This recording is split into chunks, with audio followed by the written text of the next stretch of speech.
संगीत प्रश्नोत्तरी के अध्याय 4 में आप लोगों का स्वागत है। पिछले अध्याय में हम लोग आश्रय राग की चर्चा कर रहे थे।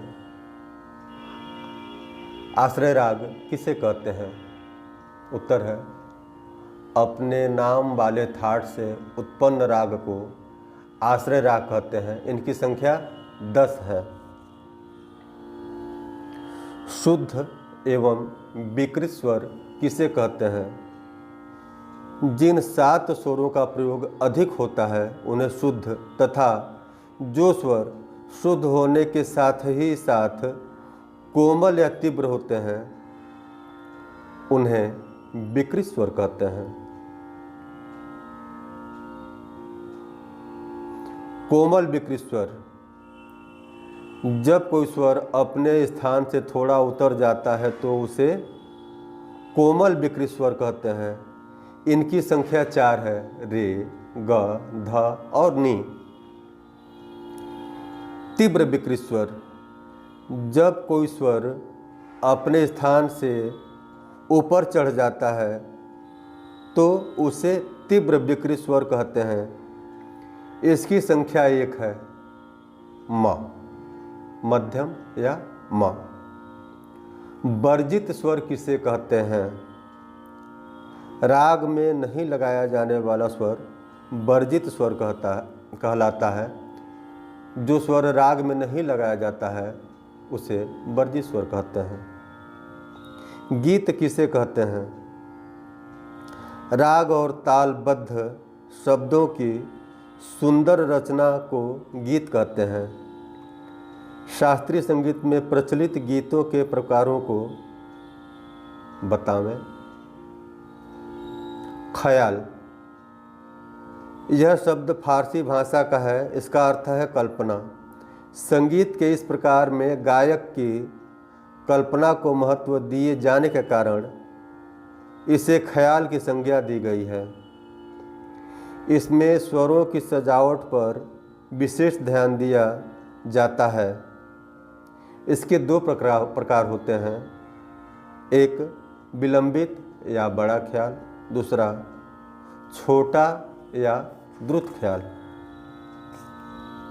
धुरपद और धम्मार, प्राचीन काल में इसका प्रचार ज़्यादा था पर अब इसका प्रचार कम है। इस गायकी में तान आलाप न करके लयकारियाँ की जाती हैं।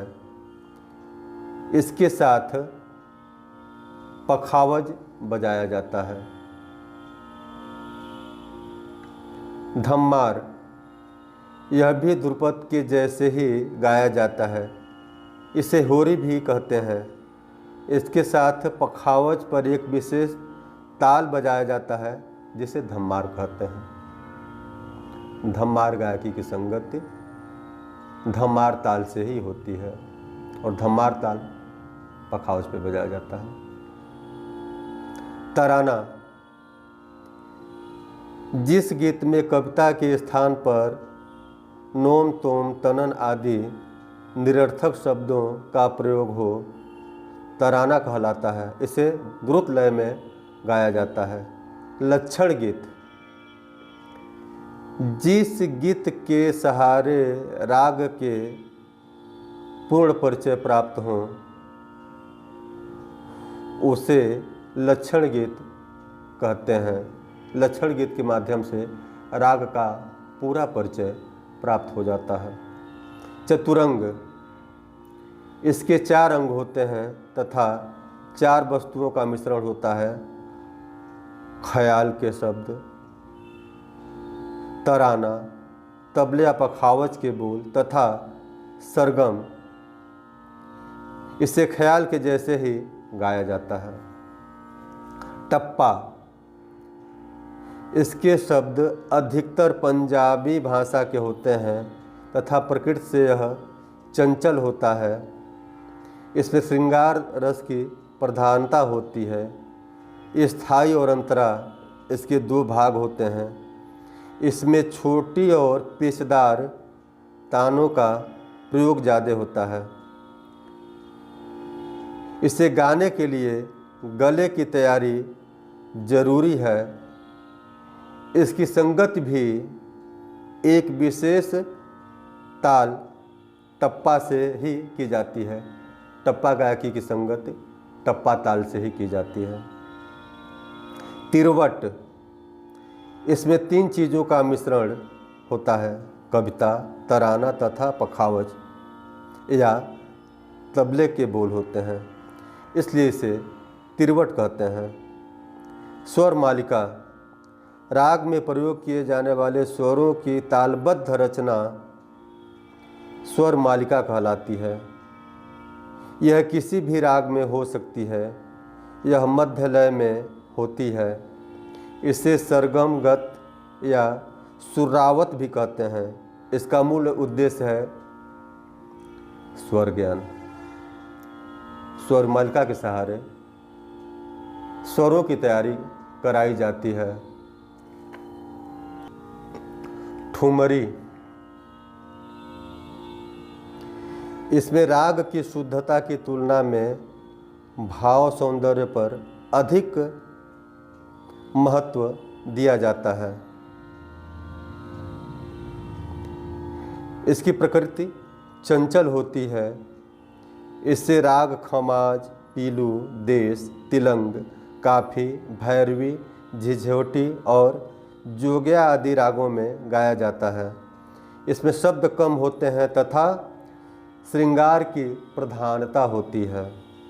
होरी या होली, इसे ठुमरी के ही ढंग से दीपचंदी ताल मुख्यतः काफी राग में गाया जाता है।